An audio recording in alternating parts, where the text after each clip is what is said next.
Bienvenidos a mi canal. Alright, so at our wedding, we made 2 centerpieces, and not by choice. It was really because we started with one and it got too expensive to make more of it, so we made a cheaper one. The first one, we made it was pricey, but people loved it. And I know people liked it because when we said, take the centerpieces, please, because we don't have no space at home. A lot of people took those first. The other one is less expensive, but it does take a little bit more time to do it. We did it with love and care, so that's all that matters. It was a joy to make them. Okay, so which one would you like me to show you first?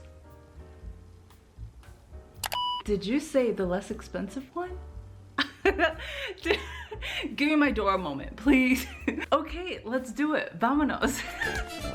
So first you need, of course, your base. We bought these metal centerpieces from Amazon, and girl, looking back, my whole wedding was basically Amazon. But you have to think about it. We had to get married. Well, we didn't have to get married, but we got married within 6 months after getting engaged. So yeah, I had to get these things quick. Okay, so we bought coffee filters from Walmart to make them as if they were flowers, and my loving dad helped me by preparing a bunch of them so it would be quicker for me to just grab and glue it. Thank you, Dad. So basically, you fold the coffee filter in half and then bunch it up and twist it at the center about like 2 to 3 times, and then leave this tab at the end so you can place some of that hot glue on the end. And then you're gonna run, I'm just kidding, you don't run, but then quickly place it to the center metal rod and repeat the process. As you go ahead, girl, and place some of that faux or real, if you got the real greenery to the mix. I added this so it ties back with the other option centerpiece that we made. So I hot glued the stem ends, and on some I cut out the leaves at the ends so then it could fit a little bit better, and I placed them all scattered or try to be organic with it, you know, do you, girl. Do however you want to put it, you put it. After filling to the top, I got these battery powered LED lights from, you guessed it, Amazon. I started by placing the battery pack within the top layer of the coffee filter flowers, and I weaved the light strand through all the madness until finishing at the bottom. Once done, I hooked up all the gem strands back up to the top and cleaned it up with a microfiber cloth to the top, you know, take those dusties off, and done. Super cute, super wow, chukity boom pow. I really like how it gives an ambiance when you have all the lights off or like a dim down. It just gives a cute little look, you know? All right, now for the more expensive one. This one is pricey because of the quality and the size of flowers we got, but obvio, you can create this same look with less expensive flowers. We got all our faux flowers from Michael's, and I think most of them, we got them like in a bulk price online. So let me show you what we got. We got easy breezy beautiful hydrangeas, cream colored roses, white peony, some jade bushes, and some tea tree leaf bunches.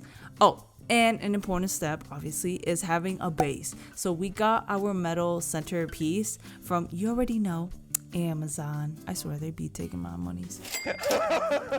We bought these green half dome styrofoams from Hobby Lobby, and we covered the bottom portion with silver metallic, wait for it, table covers. Can you believe that? From Dollar Tree. And we did this so then the green wouldn't be visible to the guests whenever they're sitting down. It just gives a cleaner finished look, you know? Once I made the first centerpiece, I used it as a template to have the same arrangement for the rest of them, so then they have a similar amount of fullness. And honestly, it's just a way to optimize the cost, because if you don't plan, you can definitely easily go over your budget. So do this, learn from me, please. Once I filled the dome with the flowers, I then stabbed some greenery on, and to tie it back with the bling theme, I got these silver gem vines from Hobby Lobby to give it a bit more dimension and interest, you know? Finally, I intertwined the same LED lights I placed in the first centerpiece that I showed you, and then yeah, that's it. done. During the night, it created a nice little ambiance to the room. Oh, and a fun thing we added is, since we had a seating chart, for each table number, we placed pictures of us when we were at that age. So for example, table 1, we placed a picture of us when we were 1 year old. Isn't that cute? Oh my gosh. By age 13, Jose and I were together, but we couldn't find a picture of us together, probably because I wasn't supposed to have a boyfriend at that age. Don't judge. I was young, and obviously my parents know now, I think. I'm pretty sure they know that I was like with him.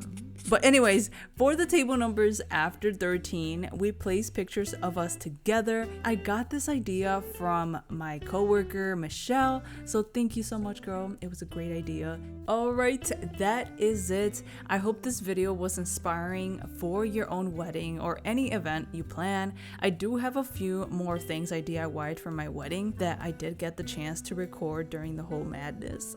So I'll show one of those next. I'll see you guys on the next video. Bendiciones a la niña and bendiciones to all of you. Bye.